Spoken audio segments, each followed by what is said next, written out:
with great thought, or we may do it based on gut instinct or on what everyone else at our church is doing, but we will respond. And I think that response will take one of our 4 basic approaches. I want to lay them out for you, and I want to say first up that none are altogether wrong, but that the first 3 are problematic. So first, we can take what might be called the converting culture approach. In this mindset, what matters most is that our nation's culture reflects biblical principles and values. Supporters of this view are willing to go to great lengths to make it happen, even if that means making alliances with corrupted politicians and political parties, or making what they might see as lesser moral compromises. Think the Christian right, especially as of late. But in a span of history where the church doesn't have a high cultural standing, this approach is going to leave a lot of people frustrated and bitter. It already has.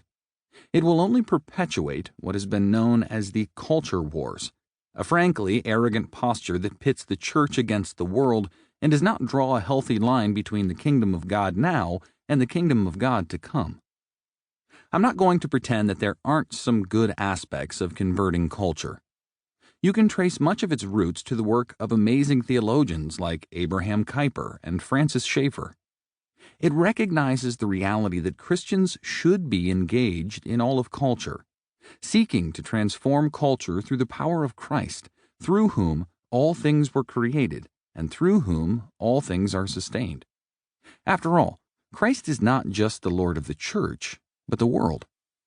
And yes, Christians are called to seek the good of those around us, and to pursue justice, and to love good and shun evil. But we get into trouble when we confuse the earthly city with the heavenly city. Until Christ returns, this world will never look as it should. You can't use politics to build the New Jerusalem. You can't legislate people into the kingdom of God. In fact, I'd argue that the compromises and unholy alliances Christians have made in pursuit of converting the culture have left many more suspicious of and hardened to the message of the church, and I don't blame them. Where do we go then? Well, the next option is to respond to the age of unbelief by what I call condemning culture.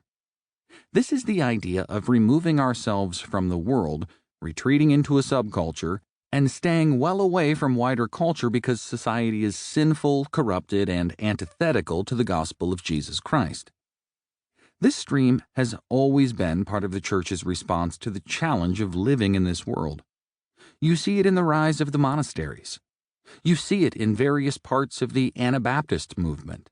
Today, you see a new version of it in Rod Dreher's best-selling book, The Benedict Option, which he calls a strategic retreat.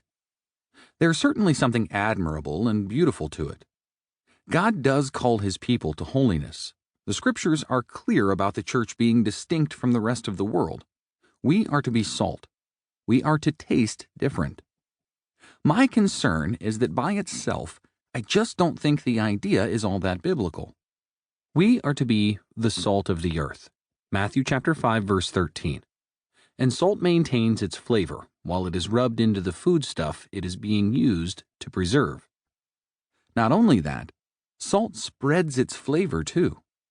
There comes a point where we have to actually get our hands dirty and show and share the good news of Christ, and proximity and relationships are essential to making that work. It requires involvement in the local community and in the public square. If God's Old Testament people could be called to seek the welfare of the city of Babylon during their exile from their homeland, Jeremiah chapter 29, verse 7, then we should be seeking the welfare of ours too. After all, however ungodly your context, you're not in Babylon.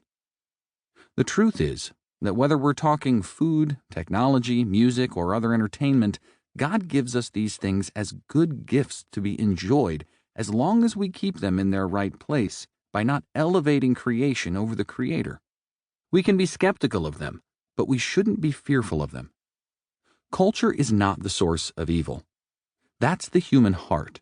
Mark chapter 7, verses 18 through 23. And so closing out the culture won't close out sin.